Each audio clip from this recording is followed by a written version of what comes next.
Իշխանությունը ունի վարչական ռեսուրս, բայց թերևս դա նրա միակ ռեսուրսն է, որ Հայաստանը ունենալու է նոր վարչապետ եւ այդ վարչապետը լինելու է Սամվել Կարապետյանը, ընդդիմադիր դաշտի լոկոմոտիվը եւ առաջատարը Սամվել Կարապետյանի գլխավորած ուժեղ Հայաստանն է, թույլ առաջնորդի հետ Հայաստանը չի կարող զարգանալ։ Հիմա էլ ասում են, գիտեք, իրենք ձայները փոխանցելու են Ռոբերտ Քոչարյանին կամ մեկ այլ տեխնացուին, ոչ, հարգելի հանրություն։ Գլխավոր հակառակորդը թիվ 1 Սամվել Կարապետյանն է, ճիշտ եմ հասկանում ես այդ միտքը։ Այո, իրենք ընդունում են դա։ Բոլոր սցենարները մեր ուժը քննարկում է, բոլոր սցենարների մասով կան լուծումներ, եթե Նիկոլ Փաշինյանը չի վախենում Սամվել Կարապետյանից, ապա ինչու է նա մինչև հիմա տնային կալանքի տակ։ Սամվել Կարապետյանը եւս մեկ ամիս կմնա կալանքի տակ։ Զուգահեռ նրա ղեկավարած քաղաքական ուժը շարունակում է հանդիպումները քաղաքացիների հետ ու հայտարարում, որ գնում են վստահ հաղթանակի եւ հաջորդ վարչապետը հենց Սամվել Կարապետյանն է։ Բարև ձեզ, ես Արկադի Գրիգորյանն եմ, Կիզակետում այսօր որն է այդ վստահության հիմքը, երբ իշխանությունն էլ է խոսում իր հաղթանակի մասին, իսկ ընդդիմության դաշտում էլ տեխնացուների պակաս չկա։ Ուժեղ Հայաստան կուսակցության խոսնակ Մարիան Նաղահրամանյան, բարի գալուստ Կիզակետ։ Ողջունում եմ ձեզ, շնորհակալ եմ հրավերի համար։ Մենք ենք շնորհակալ եւ այսպես պարբերաբար հայտարարում եք, ձեր ուժի բոլոր ներկայացուցիչները ասում են, որ հաջորդ վարչապետը Սամվել Կարապետյանն է։ Փաշինյանն իր հերթին կրկնում է արդեն մի քանի անգամ, որ նշաձող ունեն 65% անպայման հասնելու են եւ անելու են հեղափոխություն 3։ Հիմա ո՞րն է ձեր վստահության կամ ինչպես վերլուծաբանները նշում ինքնավստահության հիմքը։ Իշխանությունն ամեն դեպքում չմոռանանք, որ առնվազն ունի վարչական ռեսուրս։ Դուք ճիշտ եք, իշխանությունը ունի վարչական ռեսուրս, բայց թերևս դա նրա միակ ռեսուրսն է, որովհետև հանրային աջակցության ռեսուրսը այս իշխանությունը կորցրել է եւ ես կարող եմ ասել կորցրել է անվերադարձ։ Մենք դա տեսնում ենք թեկուզ նրանց մարզային այցելությունների ժամանակ, թե ինչպես են նրանք շփվում քաղաքացիների հետ, թե ինչպես է վարչապետի աթոռը զբաղեցնող անձը փորձում մարդկանց համոզել, որ այ տեսեք ինչքան լավ բան եմ արել ընտրությունների նախաշեմին 10,000 դրամով ավելացրել եմ ձեր թոշակը։ Ես հետևում էի անցած շաբաթվա նրանց այցելությանը, մի քաղաքացի ուղղակի ասաց կոպեկներ են ու նա փորձում էր համոզել, թե չէ, բայց չեք հաշվում անկանխիկ վճարումներից հետ վերադարձվող տոկոսները, բայց էլի չկարողացավ քաղաքացուն համոզել։ Մենք երբ խոսում ենք այն մասին, որ Հայաստանը ունենալու է նոր վարչապետ եւ այդ վարչապետը լինելու է Սամվել Կարապետյանը, մենք այդ թվում նաեւ հանրային տրամադրություններն ենք փոխանցում եւ մարդիկ այսօր իսկապես Հայաստանում փոփոխությունների հույսը իրական հնարավորությունը կապում են ուժեղ Հայաստանի եւ նրա առաջնորդ Սամվել Կարապետյանի հետ։ Ես կարող եմ նաեւ նշել, որ ըստ էության ընդդիմադիր դաշտում այսօր ստեղծվել է մի իրավիճակ, երբ բոլորը ընդունում են այն փաստը, որ ընդդիմադիր դաշտի լոկոմոտիվը եւ առաջատարը Սամվել Կարապետյանի գլխավորած ուժեղ Հայաստանն է։ Սա փաստվում է նաեւ սոցհարցումներով, մենք վերջերս առիթ ունեցանք հրապարակելու սոցհարցումներ, որոնք ցույց են տալիս, որ համապետական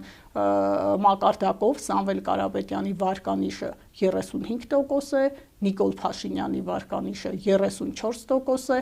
ավելի աղետալի է նրա համար երևանյան պատկերը, նա ունի ընդամենը 24% աջակցություն, ի տարբերություն Սամվել Կարապետյանի, որի աջակցությունը 49% է, այս թվերը ինքնին խոսում են։ Բայց իրենք ասում մենք էլ ենք հրապարակել, օրինակ ամերիկյան հանրապետական ինստիտուտինը եւ այլն։ Իրենք էլ ասում են մենք էլ մեր սոցիացումներն ունենք։ Այո, այդ ձեր հիշատակած հարցման արդյունքներին իհարկե ես ծանոթ եմ եւ ուզում եմ հիշեցնել, թե նախորդ ընտրությունների շրջանում այդ նույն կազմակերպությունը ինչ տվյալներ էր ներկայացրել, երբ նշել էր, որ ընդդիմադիրները միասին 1% էլ չեն հավաքելու, բայց պատկերը բոլորովին այլ էր։ Բացի այդ, եթե մասնագիտական տեսանկյունից վերլուծենք, ես իհարկե սոցիոլոգ չեմ, բայց խոսել եմ մասնագետների հետ, նրանք բացատրում են, որ մեթոդոլոգիան էական նշանակություն ունի։ Ձեր հիշատակած հարցումները իրականացվել են հիմք ընդունելով հին տվյալներ եւ այստեղ արդեն խոսք է գնում մեթոդոլոգիայի մասին, բայց արժանահավատության վերաբերյալ ես արդեն հիշատակեցի, թե ինչ փորձ ունենք, այնպես որ հասարակությունը այսօր Հայաստանում ուզում է փոփոխություններ, մարդիկ տեսնում են, որ թույլ առաջնորդի հետ երկիրը չի կարող շտկել իր մեջքը, թույլ առաջնորդի հետ Հայաստանը չի կարող զարգանալ եւ շարունակելու է լինել ցավոք սրտի կամակատար Թուրքիայի ու Ադրբեջանի բոլոր պահանջները կատարել, իսկ մենք առաջարկում ենք ուժեղ առաջնորդություն, մենք նշում ենք, որ Սամվել Կարապետյանը այն անձն է, որը իր անցած ճանապարհով, իր ստեղծած արդյունքով, նաև Հայաստանի Հանրապետության ու հայ ժողովրդի համար իր ունեցած ներդրումով, որը 1 օրվա չէ, 2 օրվա չէ, այլ 3 տասնամյակի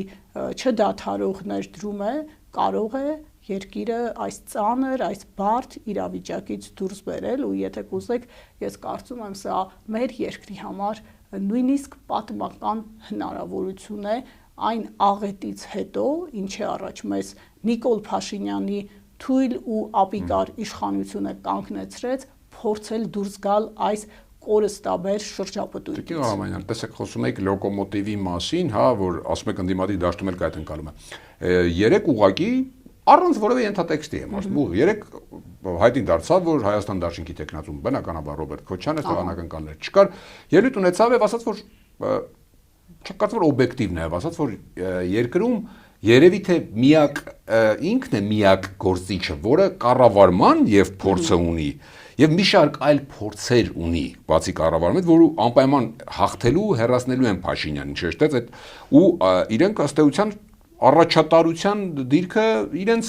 հա եւ վերագրում արդյոք ընդդիմադիր դաշտում չեք մտավախություն եք որ ընդդիմադիր դաշտում կսկսվի մրցակցություն ու դրանով թերևս կբարձրացնի իշխանության շանսերը թե այդուհանդերձ ազգային ժողով մտնելիս ավելի հավանական եք համարում չասեմ ուղիղ բայց Գյումրի 2-ի նմանվող մի սցենար տեսեք յուրաքանչյուր քաղաքական ուժ ինքն է գնահատում իր հնարավորությունները ես հիմա չեմ ցանկանում գնահատական տալ որևէ ուժի հնարավորություններին խոսքը ընդդիմադիր ուժերի մասին է իրենք իրենց ծրագիրն ունեն, իրենք իրենց առաջնահերթություններն ունեն եւ իրենց տեսլականն ունեն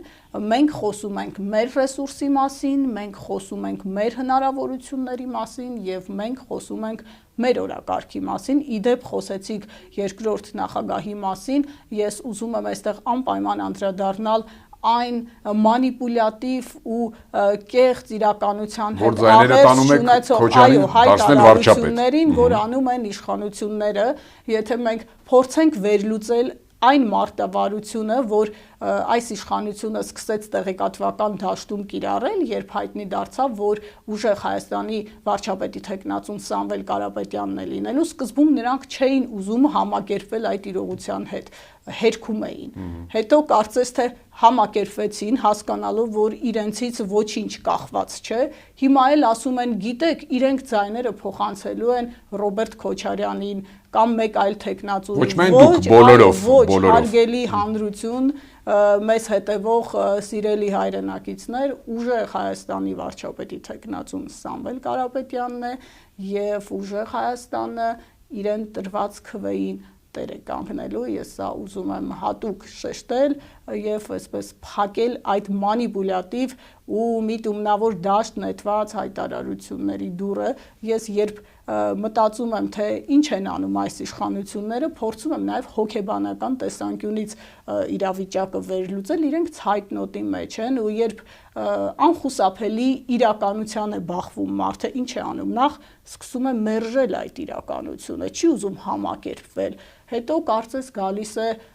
ինչ որ փուլ, որ նա ստիպված է դրան համակերպվել, իսկ հետո գալիս է ուղակի իրականությունը ընդունելու փուլը։ Որն է իրականությունը, այսինքն կարող եք պնդել, որ համարում են, հա։ Պարոն Գրիգորյան, մենք տեսնելու ենք 3 ամսից, մենք այդ իրականությունը տեսնելու ենք ընտրությունների արդյունքներով եւ վստահ ենք, որ հայ ժողովուրդը կայացնելու է հավասարակշռված, մտածված, ծանրակշիռ ընտրություն եւ ընտրելու է ուժեղ Հայաստանը, ընտրելու է այն ուժը եւ այն առաջնորդին, որը ոչ թե խոսքերով, այլ գործերով է ցույց տվել, որ ունակ է խնդիրներ լուծել։ Երբ մենք խոսում ենք Սամվել Կարապետյանի մասին,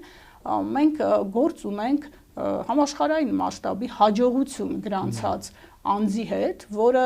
այո, տնտեսական ոլորտում է գրանցել այդ հաջողությունները, բայց եկեք համաձայնենք, որ մեծ տնտեսական գործունեություն ծավալելով եւ արձանագրելով այդ արդյունքները, նա նաեւ կառավարման հմտություններ է ունեցել, որովհետեւ հեշտ չէ եւ մեկ անձով չէ այդ ամենին հասնելը, այսինքն այստեղ խոսք է գնում նաեւ կառավարման հմտությունների մասին, իհարկե արտաքին կապերի մասին, որոնք իրենց ամբողջության մեջ նպաստելու են Հայաստանի Հանրապետության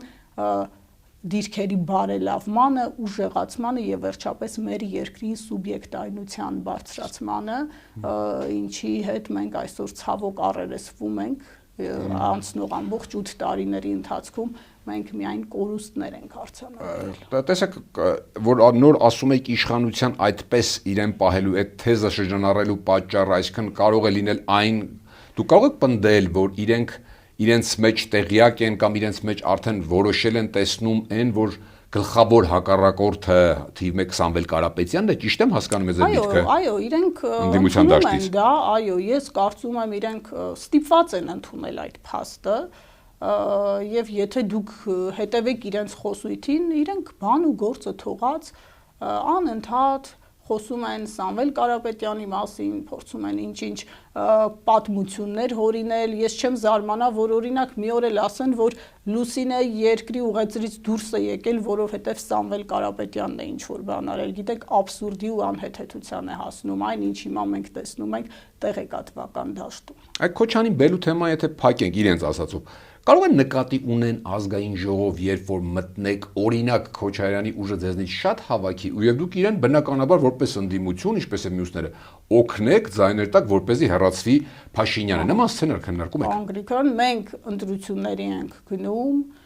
մեծ ամասնություն կազմելու օրակարգով, այդ օրակարգը անփոփոխ է, այդ օրակարգը իրատեսական է եւ ինչպես խոսքի սկզբում նշեցի, այդ օրակարգը հիմնված է հանրային տրամադրությունների եւ սոցիոլոգիական հարցումների վրա, այնպես որ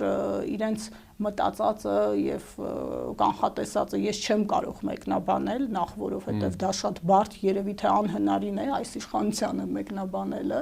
բայց իրողությունը դա է, մենք գնում ենք մեծամասնություն կազմելու օրակարգով։ Ասում եք, որ Սամվել Կարապետյանին բաներ են վերագրում, ակնարկելով որոշ դեպքերում նաև ուղիղ, իհարկե արտաքին հետախուզության ծառայությունը ուղիղ չի ասում, բայց իշխանամերձ մարդիկ, որոնք նաև պաշտոն կարող չեն զբաղվում, այդ ուղիղ անուն են տալիս։ Նախ արտաքին հետախուզության ծառայության այդ հայտարարությունը եղավ, որ Ռուսաստանում, էլի չասեցին Ռուսաստանում, որևէ երկրում ազդում են, ստիպում են հայ բիզնեսմեններին գալ մասնակցել ընտրությունների եւ այլն, որևէ ուժի օգտի, մեկ ուժի։ Հետո արդեն ծավալվեց, ասած որ ավտոբուսներով տասնյակ հազարավոր, ընդհանուր 100 հազարավոր մարդիկ են նախատեսում Ռուսաստանից բերել, քվեարկելու եւ այլն, բնականաբար էլի ակնարկը գնում էր ձեր ուժին ու Սամվել Կարապետյանին։ Սա ինչի մասին է խոսում,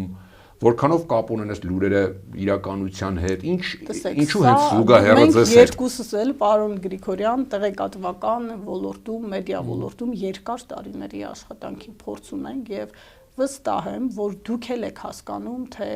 այս ընթացքում նախընտրական շրջանում ինչ ապատեղեկատվություններ են դաշնետվում, այն էլ մի իշխանության կողմից, որը անգամ պատերազմի ժամանակ սեփական ժողովրդին խաբում էր ու ստի վրա հիմնված իշխանություն է, ինչ կարող եմ ասել եւ ինչպես կարող եմ մեկնաբանել այդ հայտարարությունը, եթե ունեն փաստեր, թող այդ փաստերով խոսեն, եթե ոչ, ապա դրանք մեր կապարանոց հայտարարություններ են։ Հիմա գիտեք ինչ ասես կարող են վերագրել Սամվել Կարապետյանին, օրինակ հետաքրքիր է ինչու չեն վերագրում օրինակ Արաբական Միացյալ Էմիրությունների հետ կապված ինչ-ինչ գործընթացներ կամ օրինակ նույն եվրոպական երկրների ֆիքսվում են Ռուսաստանի վրա, ես հիշեցնեմ, որ Սամվել Կարապետյանը խոշոր կապիտալ ունի ոչ միայն Ռուսաստանում, այլև Էմիրություններում, եվրոպական երկրներում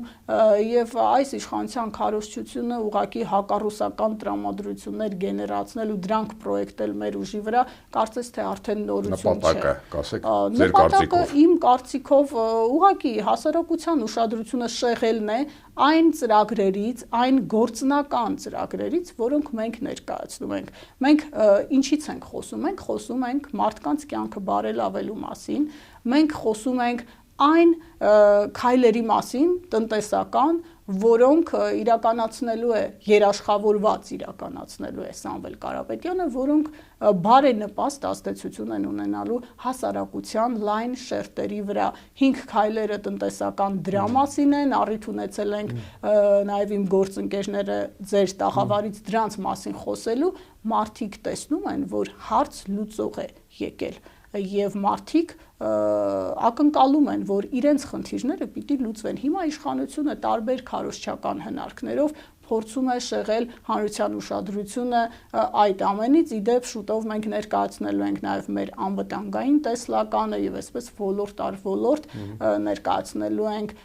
այն ուղիները, այն ծրագրերը, որոնք միտված են Հայաստանը ուժեղացնելու։ Իսկ միգուցե հեռահար ու ավելի խորքային նպատակ ունեն այս լուրերով, հիշենք երեք Կայա Կալլասի թարմ հայտարարությունը, որ ուղարկելու են արագարձագանքման խումբ հիբրիդայինի սպառնալիքին հակազդելու Հայաստանին իշխանություններին օգնելու համար։ Սա ինչ են այս ամբողջ համատեքստը ու այդ ավտոբուսների եւ այլն լուրերը մտավախություն չունեք, որ օրինակ կարող են փակել ձեր կուսակցությունը, կասեցնել ընտրությունների մասնակցությունը, եւ եթե ունեք այդ մտավախությունը, մոլդովական սցենար կոչվածի հակազդելու մասին մտածում եք, այն պլան B, պլան C, օրինակ փողոցային պայքարի պատրաստ եք եւ այլն։ Բոլոր սցենարները մեր ուժը քննարկում է, բոլոր սցենարների մասով կան լուծումներ, բայց ես դրանք իհարկե հիմա չեմ նշի, որովհետև եթե նշեմ դրանք կդադարեն լինել։ Այսինքն մտավախություն ունեք այնի մասածների մասով։ Ամեն բան հնարավոր է, ես ոչինչ չեմ կարող բացառել, քանի որ մենք գործ ունենք մի իշխանության հետ, որը տեսեք 9 ամսից ավելի ուղղակի անհիմն մեկ արտահայտության համար կալանքի տակ է պահում Սամվել Կարապետյանին։ Ինչ էր ասել պարոն Կարապետյանը, որ կանգնելու է հայ առաքելական եկեղեցու կողքին։ Ընդհանրապես այդ հայտարարության համար նա մինչև այսօր գտնվում է կալանքի տակ եւ դուք ձեր բացման խոսքում հիշատակեցիք, որ Սամվել Կարապետյանի տնային կալանքը երկարաձգվել է ու սա էլ է չէ ցուցիչ։ Սա աննախադեպ ինչու է պետությանը, այսպես պատկերացնենք, պետությանը, հասարակությանը վտանգավոր, երբ որ Սամվել Կարապետյանը տնից դուրս է գալիս։ Այդ հարցը ես ձեզ խորհուրդ կտամ ուղղել իշխանական պատգամավորներին, իշխանության ներկայացուցիչներին, եթե առիթ ունենաք նաև իրավապահ մարմինների ներկայացուցիչներին, որովհետև իսկապես եթե Նիկոլ Փաշինյանը չի վախենում Սամվել Կարապետյանից, ապա ինչու է նա մինչև հիմա տնային կալանքի տակ։ Մի ուժի ղեկավար, որը հայտարարել է ընտրական գործընթացին մասնակցելու մասին, որը առաջատար ուժն է այսօր Հայաստանում, գտնվում է տնային կալանքում, սահմանափակված են հանրության հետ շփվելու նրա հնարավորությունները, ու սա ինքնին արդեն խնդիր է ոչ միայն մարդու իրավունքների տեսանկյունից, ոչ միայն խոսքի ազատության տեսանկյունից, այլև ընտրական գործընթացների հավասարության, արդարության տեսանկյունից, եւ դուք հիշատակեցիք Տիկին Կալասին, ես շատ կուզենայի, որ նա նաեւ այս հանգամանքի վրա ուշադրություն դարձներ, որովհետեւ եվրոպական արժեքները այլ բանի մասին են։ Այո, պետք է որ այսքան անհավասարություն եք նկատում։ Սամվել Կարապետյանի անազատության մեջ լինելը, տանելը ազդում է նաև ինչքան էլ որ դուք ձեր գաղափարները տարածեք, շփվեք մարդկանց հետ, այդ ազդեցությունն ունի, ճիշտ եմ հասկանում ձեզ։ Դե դա բնական է, որովհետև մեկ բան է, որ ինչ-ինչ ուղերձներ մեր համաքաղաքացիներին մենք ենք փոխանցում, մեկ այլ բան է, որ դա անում է անձամբ Սամվել Կարապետյանը, կարծում եմ իշխանությունը հենց սրանից էլ վախենում է, մենք գիտեք հաճախ ասում ենք, որ Նիկոլ Փաշինյանը պայքարում է Սամվել Կարապետյանի նկարի դեմ ու դա իսկապես այդպես է, նա իսկապես վախենում է Սամվել Կարապետյանից եւ նա իսկապես զգում է, որ շատ շուտով 3 ամսից կորցնելու է իշխանությունը։ Վերջում շատ քննարկվեց իշխանությունը ամենօրյա ռեժիմով քննադատում է, մեղմ ասած քննադատում է առաջին նախագահ Տեր-Պետրոսյանին իր մի քանի հայտարարությունների համար, որ կոնսոլիդացիա լինի, հավաքվեք Կարապետյանի շուրջ, քանի որ նա կարող է եւ այլն եւ այսպես շարունակ։ Այդ կոնսոլիդացիայի պրակտիկ ինչ-որ սաղմեր, քայլեր, բանակցություններ, շփումներ կան այդպիսի անհատներ, ուժեր, որոնք, ասենք, լսելով առաջին նախագահին կամ իրենք իրենցով չլսելով առաջին նախագահին այս process-ը սկսել են, կա նման բան։ Տեսեք, Հայաստանի առաջին նախագահը այն քաղաքական գործիչն է, որի խոսքը ծանրակշիռ է, որը պրագմատիկ քաղաքական գործիչ է եւ ես համոզված եմ, որ նա հենց այնպես ոչինչ չի ասում, որովհետև փաստացի գետնի վրա իրողությունը ֆիքսված է այն հայտարարության մեջ, որը նա հղեց մի քանի օր առաջ, երկու շաբաթ առաջ, եթե չեմ սխալվում։ Սկզբի առաջ։ Այո, առաջին հայտարարությունը ինչի մասին էր, դա որ Հայաստանում միակ գործիչը, որը այսօր կարող է համախմբել հայ հասարակությանը, Սամվել Կարապետյանն է, եւ իսկապես մենք կարծում ենք, որ հենց նրա առաջնորդությամբ մեր երկիրը կարող է այս ծանր վիճակից դուրս գալ, այս պառակտված վիճակից դուրս գալ, այս բաժանարարները հաղթահարել ու համախմբման այդ ուղերձը կարծում եմ հենց դրա մասին էր։ Կան քննարկումներ, կան ինչ-ինչ շփումներ, որոնք գաղտնի չեն, դրա մասին առիթ ունեցել է խոսել նաև մեր կուսակցության խորհրդի անդամ Նարեկ Կարապետյանը, այնպես որ այստեղ ոչ մի տարօրինակ բան չկա, կարծում եմ խնդիրը եւ առաջնահերթությունը հենց համազգային համախմբումն է, որը վեր է քաղաքական ամբիցիաներից ու սա ամենակարևորն է։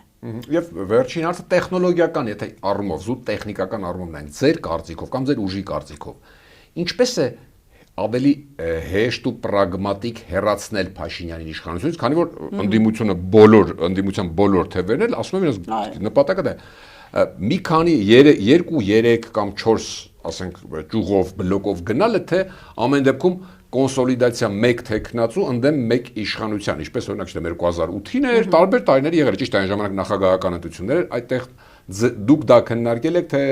տեսեք, ես հիմա չեմ խոսի ձևաչափերի մասին, ես կկրկնեմ, որ ուժեղ Հայաստան կուսակցությունը գնում է ընտրությունների մեծամասնություն կազմելու օրակարգով եւ Հայաստանի ապագա վարչապետը լինելու է Սամվել Կարապետյանը։ Այս մասով ոչինչ չի կարող փոխվել, սա մեր օրակարգն է, սա այն է, ինչ մենք մեր հայրենակիցներին ասում ենք եւ սա կարծում եմ 3 ամսից իրողություն է լինելու, որի հետ ուզեն թե ոչ հաշտվելու են իշխանությունները։ Այսինքն անկախ նրանից քանի ուժ կմասնակցի 20, 40, 30 թե 5, դուք մեկը վստահ եք։ Մեր վարչապետի տեխնացուն Սամվել Կարապետյանն է եւ դա անփոփոխ է։ Դա հասկանալ է, վստահ եք հաղթանակի վրա նաև։ Այո, մենք գնում ենք մեծամասնություն կազմելու օրակարգով։ Այստեղ մենք խնդիրների փոփոխություն չենք տեսնում։ Շատ շնորհակալություն։ Շնորհակալ եմ զրույցի։ Հիշեցնեմ Կիզակետում այսօր ուժեղ Հայաստան կուսակցության խոսնակ Մարիան Նաղարամանյանն էր, Կիզակետի թողարկումներն ուշադրել տեսանյութեր դիտելու համար առաջարկում եմ բաժանորդագրվել մեր YouTube-յան ալիքին, կհանդիպենք